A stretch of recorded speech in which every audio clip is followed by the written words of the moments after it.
Alright, what's going on, guys? So today, I'm gonna tell you about the time that a squirrel got in my car. Actually, hold on. Flying squirrel got in my car, okay? So, my car had been sitting for, I'd say maybe a month. The battery was messing up and the alternator was messing up, so I was just taking a break from fixing everything. I didn't really need the car at the time. So finally, I decided to fix the alternator, get a new battery, and I'm on my way to Pep Boys. I bought a new battery, and it was like kind of cold. It wasn't really that cold. Get to Pep Boys, get a battery and everything. Then I'm on my way home from Pep Boys, and it's kind of cold now, and I go to turn on my heat, and it makes like this like now sound, and I'm like, well, what the hell is going on? So I open my glove box, right? And I kid you not, all I see is these beating eyes looking at me. He took like this, I don't know what it was, like this carpet looking stuff, and made like a little nest in my glove box. And I opened it, he was looking straight at me. And I was like, and I went to close the glove box, shove it closed, and it bounced down and like it hit and then came back down. The motherfucker jumped out and like ran on my arm into the back seat. And I'm sitting in traffic screaming. I'm freaking out as I'm in traffic, and I don't know what to do. I'm panicking. I don't know what to do. What would you do? Squirrel's in the back seat. He freaked me out. It's not like one of those cute and cuddly ones. It's like in your car type shit. And I'm over here like freaking out. I don't know what to do. I'm like trying to like just focus on driving and not crashing, and everyone around's like looking at me like, what the hell is this kid doing? And so after that, I'm driving and I'm trying to not think about him. I'm like, okay, he's in the back seat, fine. I'm calling all of my friends to come help me. No one wants to help. Like, I'm like, you scared of him or something? No, I don't mess with squirrels. Like, okay, but I need help. I'm acting like this is like a murder incident. I'm like calling them frantically, like, come please help me, because I was terrified, like scarred for life after this. So finally I pull over to try to get him out. I just want to get him out. So I open all the doors. I'm like fishing through my stuff, climbing, and then he jumps up, runs underneath the seat, and goes right up into the glove box. But he doesn't go into the glove box this time. He's in my dash. So I'm over here looking, and I cannot get him. I'm tearing I'm trying to pull the glove box out. He's not in there. He's in my dash. So I'm like, okay. So I'm in it's night now. I'm in a pitch black parking lot. I'm like, okay, I'm gonna go to a gas station where there's light and try to figure this out. So finally I called Anthony and Forrest, and everyone shows up and everyone's here to help, right? But everyone's scared of the squirrel. So basically now we're at a gas station. We know the squirrel's in the dash, but we're too scared to look for him.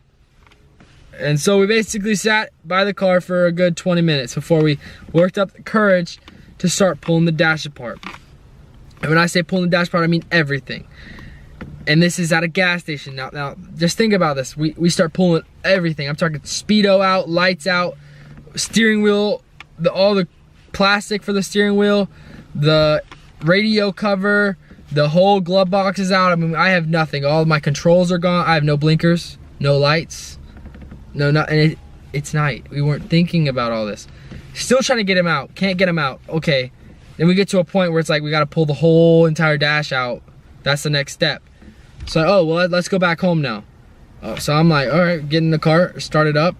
And I go to turn my lights on, and there's no lights. There's no turn off for lights.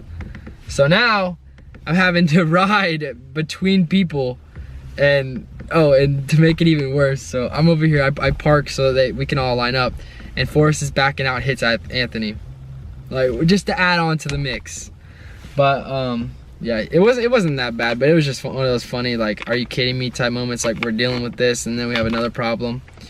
But so now we're driving home. I'm in the middle, so I don't get pulled over, obviously, if a cop were to come.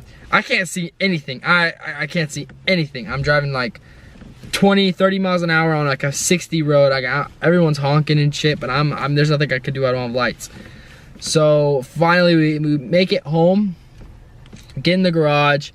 It's probably ticking like 10, 11 o'clock at night. So we're pulling the dash at 11. We got all the center console out, everything's out, the whole dash, and we keep seeing him.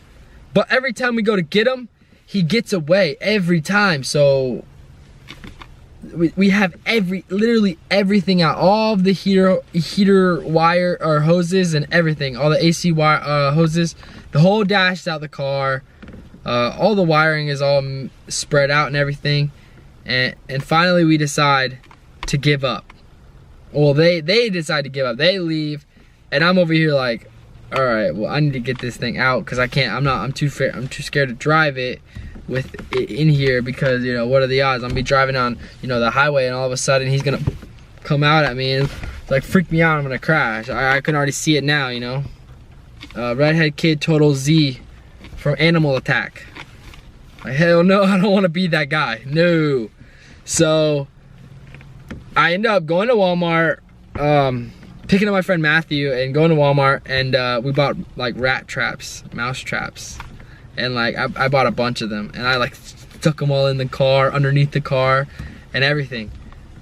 And I'm like, okay, well, I'm gonna go to sleep, and hopefully he'll, you know, get caught in the trap, and I can, you know, put him outside later. Blah blah blah. Go to sleep. Everything's good. Wake up in the morning, check the traps. No, we don't find him. I come to the realization that I cannot find this animal, and I'm just gonna have to roommate with it. I'm gonna have to just coexist with this animal in my car because there's nothing I can do now. So I put everything back. I start putting all the dash back, you know, the radio, the hoses, the steering wheel, the column, everything, the wiring, all that stuff. So I put it all back, and then I go to, you know, I'm just driving around normal, you know, hoping that I don't see this animal. Hopefully he can stay in his room and I'll stay in my room. And then 2 days later, he's in the garage. I was blessed. I was so happy. My dad was so pissed off because he was in the garage. He was trying to kill him. We were trying to find him. We didn't get him again, but he's not in my car. So I'm truly blessed that he's in the house now.